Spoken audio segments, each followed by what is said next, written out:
राजाचा प्रश्न आहे की ब्रह्मण्यानां मदान्यानां नित्यं वृद्धोपसेविनां विप्रशापकतमद्भूत वृष्णीनां कृष्णचेतसां. श्रीकृष्णाचे मुलं नेहमी ब्राह्मणाचे भक्त होते, संतांचे सेवक होते. संत सेवक, ब्राह्मण सेवक नेहमी नम्र असणारे श्रीकृष्णाचे मुलं. आणि या श्रीकृष्णाच्या मुलांनी ब्राह्मणाचा असा कोणता अपराध केला की श्रीकृष्णाच्या वंशाला कुळनाशाचा शाप झाला. म्हणजे असंच असतं राजा, जेव्हा माणसाचा विनाश काल येतो ना तेव्हा माणसाला विपरीत प्रकारची बुद्धी सुचते. तो धर्म राजा ते पुण्य राशी का द्यूत खेळे दुर्योधनासी. हरोनी भार्या केली उपाधी विनाश काले विपरीत बुद्धी. माणसाचा विनाश काळ आला की विपरीत प्रकारची बुद्धी सुचते माणसाला. या कृष्णाच्या मुलांना पण बुद्धी सुचली अशीच. एक दिवस खेळत खेळत पिंडारक क्षेत्रावर गेले. तिथं ऋषींचा आश्रम होता. दुर्वास, भृगु, अंगिरा, नारद, वशिष्ठ, कण्व असे शापातपी शरातपी ऋषी बसलेले होते. आणि या मुलांनी विचार केला, या ब्राह्मणांची परीक्षा पाहावी. ब्राह्मणाची परीक्षा कधी पास जाऊ नये. या ब्राह्मणाला काय येतं काय येत नाही, जे येतं ते येतं, जे नाही येत ते नाही येत, आपल्याला माहिती. पण ब्राह्मणाच्या परीक्षा पाहण्याचा उद्देश मनात ठेवून जर तुम्ही ब्राह्मणाला प्रश्न करताल तर तुमचं समाधान होणार नाही, तुम्ही निराशच होता. हा, एखादी गोष्ट तुम्हाला माहित नसेल तर जरूर ब्राह्मणाला विचारा. ब्राह्मणाला नाही विचारायची तर कोणाला विचारायची, पण परीक्षा पाहण्याचा उद्देश मनात ठेवू नका. या मुलांचा उद्देश परीक्षा पाहण्याचा होता. माणसानं कोणतंही कर्म करावं ना तर उद्देश चांगला ठेवावा. कोणतंही कर्म पाप किंवा पुण्य नसतं. कोणतंही कर्म पाप किंवा पुण्य नसतं, तर त्याच्या मागचा जो उद्देश आहे तो पाप पुण्य ठरवत असतो. आता कापणं हे पाप आहे. एखादा टाकू माणसाला कापतो चाकून, ते पाप आहे. पण एखादा डॉक्टर पण माणसाचं पोट कापतो.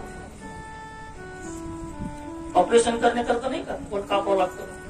पण डॉक्टराचा उद्देश जो आहे तो माणसाला वाचवण्याचा आहे. म्हणून डॉक्टरचा उद्देश पुण्याचा आहे, एखाद्या टाकूचा उद्देश पापाचा आहे. म्हणून कापणं हे पाप पुण्य नाही ठरत, उद्देश पाप पुण्य ठरत असतो. म्हणजे या ब्राह्मणाची परीक्षा पाहावी. आणि त्या आश्रमात गेले. ब्राह्मणांच्या शापादपी शरादपी ऋषी बसले होते. दुर्वास, भृगु, अंगिरा, नारद, वशिष्ठ, कण्व, भृगुरंग्याश्च अंगिरा.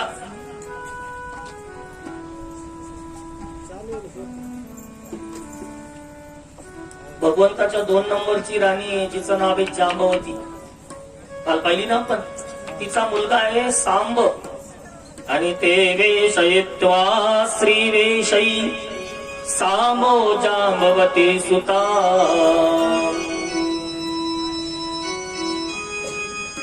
या सांबाच्या पोटाला फडके बांधले, साडी नेसवली, पोट भलं मोठं केलं आणि गरोदर स्त्रीचा वेश देऊन तिच्या डोक्यावर पदर टाकला आणि उभं केलं त्या ऋषींसमोर. आणि काय म्हणतात, म्हणे प्रष्टुम विलज्जते साक्षात प्रभृता मोग दर्शना प्रशुष्यन्ति पुत्र कामा किं संजनयिष्यति. म्हणे महाराज, ही आमची बायको आहे, तुम्हाला कोण बोलायला लाजायला लागली, हिला विचारायचंय मुलगा होईल का मुलगी. आजकालचे ब्राह्मण होते ते त्रिकालज्ञ होते, भूत भविष्य वर्तमान जाणणार. ओळखलं आणि का रे श्रीकृष्णाचे मुलं ना तुम्ही. मुलं घाबरले, म्हणे हो. आणि ज्याला तुम्ही साडी नेसून आमच्या समोर उभं केलं तो जांबवतीचा सांब ना. मुलं तो थरथर कापायला लागली. ओळखलं. अरे कृष्णाचे देवाचे मुलं असले म्हणून काय ब्राह्मणाचा अपमान करता, ब्राह्मणाची परीक्षा पाहता. ऐकायचंय तुम्हाला या सामाला काय होईल. की जनिष्यन्ति वो मंदा मुसलम कुलनाशनम. या सामाच्या उदरी एक मुसल जन्मा नाही, ते मुसल तुमच्या कुळाचा नाश करेल. आमचा शाप देऊन टाकला. मुलं घाबरले, बाजूला जाऊन साडी सोडली तर दणगणे मुसळ खाली पडलं. त्याचा किस केला, समुद्रात फेकून दिला. समुद्र हलका पदार्थ आपल्या पोटात घेत नाही, लोटून या सरसा कडे लागला आणि त्याच्यापासून लोहाळ नावाचं गवत निर्माण झालं. लक्षात ठेवा. एक कोंडा होता, त्या मुसळाला तो पाण्यात फेकून दिला समुद्रात. तो एका माशीनं गिळला. ती माशी एका कोळ्यानं पकडली, चिरली तर त्याच्यात निघालं लोखंड. आणि माशीच्या पोटात निघालेलं लोखंड बाणासाठी चांगलं असतं, म्हणून त्या बिल्लानं त्या कडीचा बाण तयार केला. आणि हाच बाण शेवटी श्रीकृष्णाच्या चरणाला लागला. लक्षात घ्या. आज सगळे देव भगवंताला शरण आले आणि भगवंताला म्हणतात, भगवान आणि वैकुंठ तुझ्या वाचून ओस पडलाय, चल ना वैकुंठामध्ये. म्हणे येतो मी. देवांचं सात्वन केलं. आज उद्धवांचं आगमन आमच्या भगवंताकडे झालं. भगवान म्हणतात, उद्धव, भागवताच्या एकादश स्कंदामध्ये श्रीकृष्ण उद्धव संवाद आहे. आमच्या भागवताचा एकादश स्कंद सुरू आहे, जो ज्ञानानं ओतप्रोत भरलेला आहे.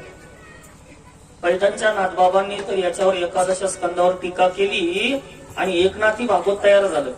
एवढं मोठं भागवतातला फक्त 11वा स्कंद आहे एकनाथी भागवत. म्हणजे हा पूर्ण 11वा स्कंद म्हणजे एकनाथी भागवत आपल्याला एका घंट्यात संपवायचे. कारण काय माहिती का, आपले हे सगळे विषय येत्या 6 दिवसामध्ये होऊन गेले. म्हणून आता पुन्हा पुन्हा पुन्हा पुन्हा ते आपल्याला विषय बोलायचे नाही. फक्त सिंहावलोकन करायचं, विषयाला स्पर्श करायचा आणि पुढे निघायचं. Touch and go. ठीक आहे, लक्ष असू. एकादश स्कंदामध्ये श्रीकृष्ण आणि उद्धवांचा संवाद आहे. भगवान म्हणतात, उद्धव माझी जाण्याची वेळ आता जवळ आली, मी आता जाणार आहे.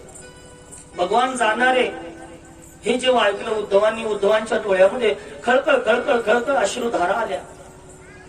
आणि भगवान म्हणतात, काय झालं उद्धव? म्हणे, भगवान अरे तू गेल्यानंतर आम्ही कोणाला काय विचारायचं, आम्ही कोणाचं दर्शन घ्यायचं? तूच आमची माता, तूच आमची पिता, आम्ही कोणाकडे पाहिजे? कृष्ण माझी माता, कृष्ण माझी पिता, आम्ही कोणाकडे जाऊ? भगवान म्हणतात, उद्धव मी जरी गेलो ना तर माझ्या पूजेचे स्थान मी तुला सांगतो. ऐक, भगवंताने पूजेचे स्थान सांगितले. पिंपळाची पूजा माझीच तर पूजा आहे, गायीची पूजा माझीच तर पूजा आहे, तुळशीची पूजा माझीच तर पूजा आहे, ग्रंथाची पूजा माझी पूजा, ब्राह्मणाची पूजा माझी पूजा, वारकरी वैष्णवाची पूजा माझी पूजा आहे, संतांची पूजा माझी पूजा आहे. आपो नारायण हा साक्षात, पाण्याची पूजा, समुद्राची पूजा, गंगेची पूजा माझीच तर पूजा आहे. सर्व भूतेषु यः पश्चेत, सगळ्या प्राणी मात्रांमध्ये जे जे दिसे भूत तया माही जे भगवंत, तुम्ही सगळ्यामध्ये मला पहा. आणि भागवताच्या या स्कंदामध्ये सांगितलेलं आहे की जोपर्यंत तुम्ही सगळ्यांमध्ये देव असण्याचा भाव तुमच्या मनात आणत नाही आणि नुसती मूर्ती पूजा करता, ते फक्त नाटक आहे, ती फक्त भगवंताची विटंबना आहे. याला नाव ठेवून त्याची पूजा करायची, त्याला नेऊन नाव ठेवून याची पूजा, केवळ अथवा विटंबनम. म्हणून सगळ्यांना समदृष्टीने पहा, सगळ्यांमध्ये देव पहा.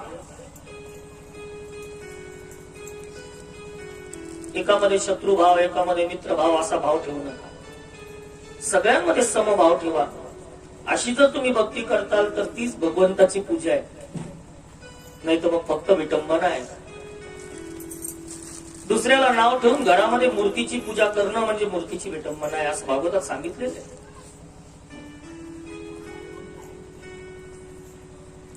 भगवंताने या ठिकाणी विभूती वर्णन प्रतिपादन केलं.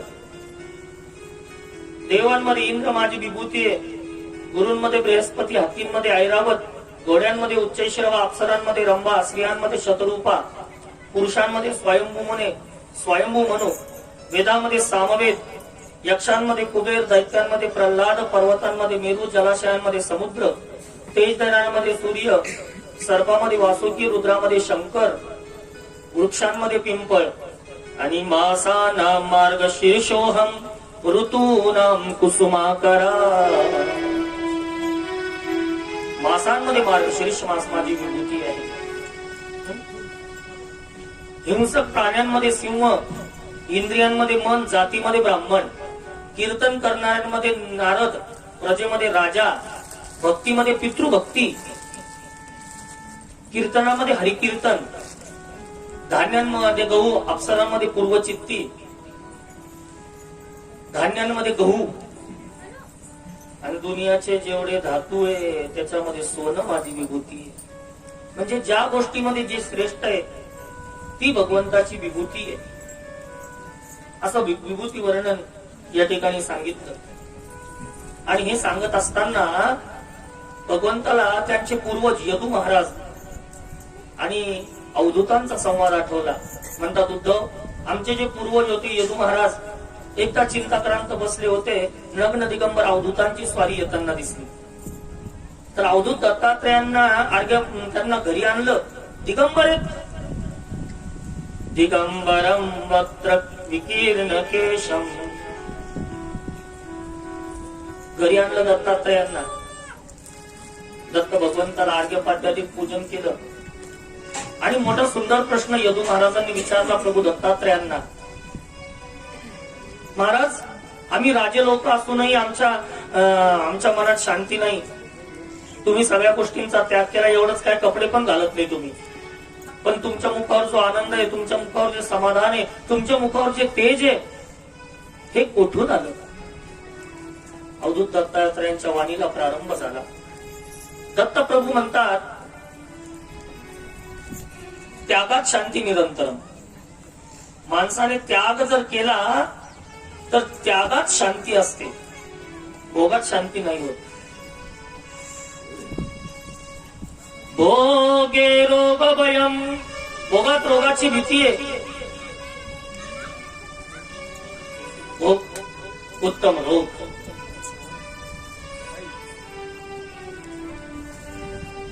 म्हणे महाराज मोठं सुंदर बोलता तुम्ही, कोणत्या गुरुचा आश्रय घेतला तुम्ही? तुमचे गुरु कोण?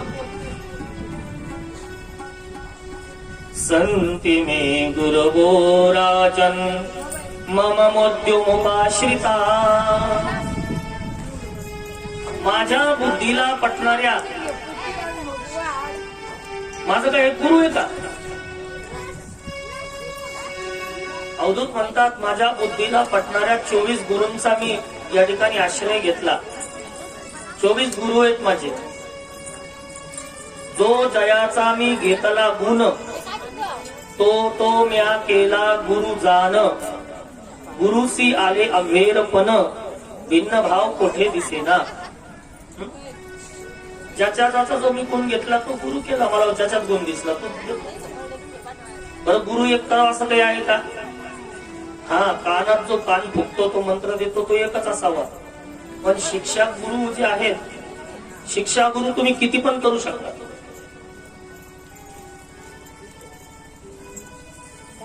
ज्या माणसाकडून आपण एखादी गोष्ट शिकलो तो आपला गुरु झाला. तुम्ही माना का नका मानू, पण तुमचा गुरु आहे. मग एखादं लहान लेकरू पण म्हाताऱ्याचा गुरु असू शकतो, वयाचं काही नसतं.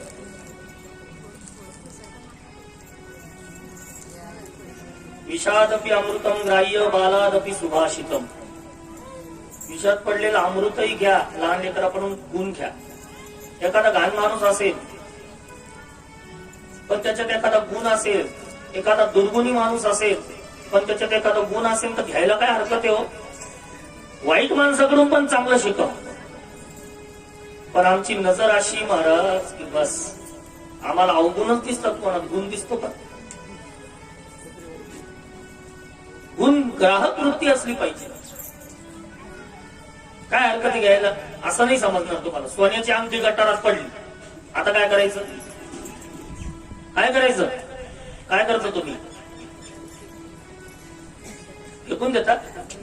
नाही म्हणजे महाराज काडी घालून काढू, चिमटा घालून काढू, नाही निघले हात घालून काढू, पण काढल्याशिवाय राहणार नाही. सोनं येते. तसं घाणीतूनही चांगली वस्तू घ्यावी, वाईट माणसाकडूनही चांगला गुण घ्यावा. म्हणून आम्हाला चांगलं दिसलं पाहिजे. पण आमचं कसं आहे माहितीये का, पांढऱ्या भिंती